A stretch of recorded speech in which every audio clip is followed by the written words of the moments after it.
Evening guys. Apologies for my last video.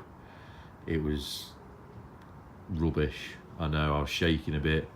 I think it must have been the alcohol wearing a little thin on the Sunday morning. So this video I'm going to focus more on the front end, on what I've done. I think I briefly touched on me doing the lower front arms and the drag link and drag link ends. They were one of the ball joints on the middle one was worn out, which you can, this one here was worn out, and I thought, well, you know, I may as well do the lot. I've got the new sort of eye bushes at the back there, they're fitted in, they were easy enough. Yeah, and there is the new drag link. It's not got the gaiter on yet. I was just fitting it up just to because I needed to take the drag link off, the old one, because the access is so tight to the bolt that this centre ball joint there fits on. What I'll do is I'll try and show you, if you haven't done it before. If you turn your steering rack to full lock and then take your drag link off, you can get to the bolt, you can just see it. Just so we can get it better. Just there.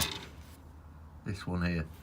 So yeah, if you, like I said, if you turn your steering rack all the way to full lock, take your drag link off, and obviously your gaiter, take it all away, you can get your spanner, which is a 22mm.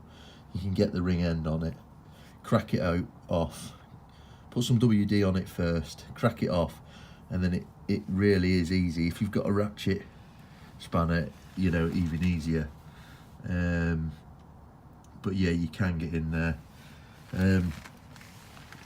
That was only the only real fiddly part. I mean, putting the rear bushes on, the sort of donut type eye bushes, because obviously I was fitting new, I just put a bit of silicone lubricant on the pin and knocked the bush straight on. Put the wishbone in a vise and just tap the donut on, and it slid on easy as anything. You know, anything's easier with lube, as we know. So on this side, which is the driver's side, it's very tight to get into the bolt on the middle ball joint, which you can't even see it from here. So if I pull this gaiter down again, you might be able to see it. You can't, but yeah, it's real tight. So my advice, if you haven't got a ring spanner, or if you haven't got a ratchet spanner, because that's what I used on this, drop your anti-roll bar down from your D bushes, and then you've got this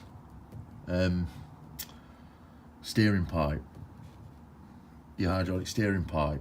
So if you disconnect that from the bottom of the pump and drop that down, you've got a lot more access. But luckily I only needed to drop the anti-roll bar, and this sort of was slack enough to be able to work on, to get my spanner in. I could only get sort of half a turn each go, but you know, a bit of persistence and it gets there. So yeah, so that's the wishbone and the drag link. As you can see, the gaiter's fitted on this side. Left the bolts loose. I'm going to measure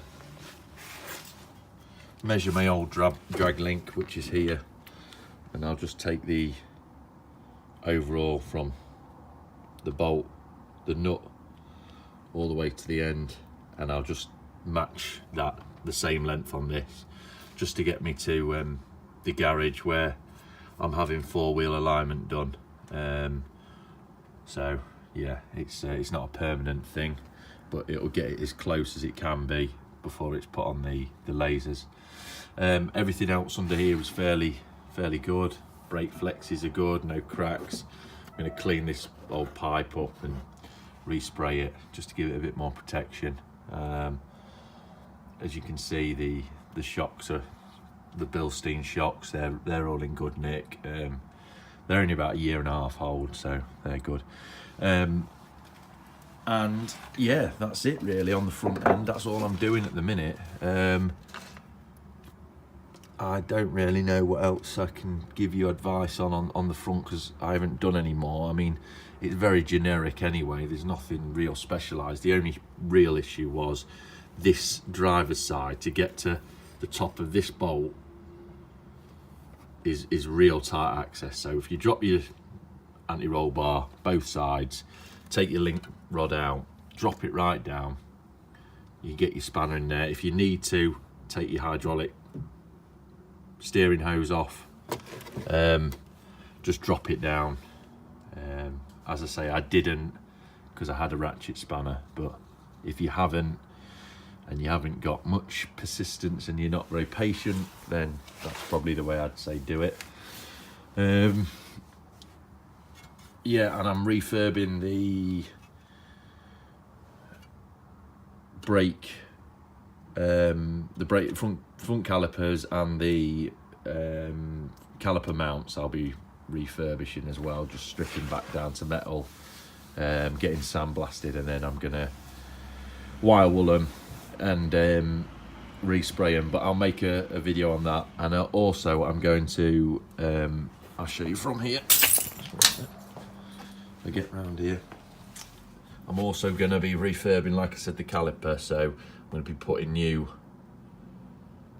rubber boots in, sliders, rubber guides. Obviously this will all be cleaned up. I'm obviously taking it off at the hose, which I'm going to show you what I use to block the end of that, which is a real good little device I've got. I know a lot of people say put the foot brake down and you know, depress it and take that off. That's something I'd do if I was just changing the caliper. It's not something I like to do on a long period of time. I like to cap it off because obviously moisture getting into your brake fluid. I know it's a good time to change your brake fluid as well, but it's only just recently had a change, and to be honest, I don't want the mess and the hassle. I'm quite happy with the brake fluid it's got in it. But yeah, I've got a little device that I put on the end of this that stops it leaking, and also keeps the moisture out. So yeah, as for anything else really, that's about it at the minute. But when I start doing my caliper refurbishment, I'll make a video, which I'm aiming to do for this coming Saturday. So yeah, let me know if you've got any advice, or you want any tips, or anything that I can help you with, or anything you can guide me in. Much appreciated either way. But as for now, that's it. Cheers.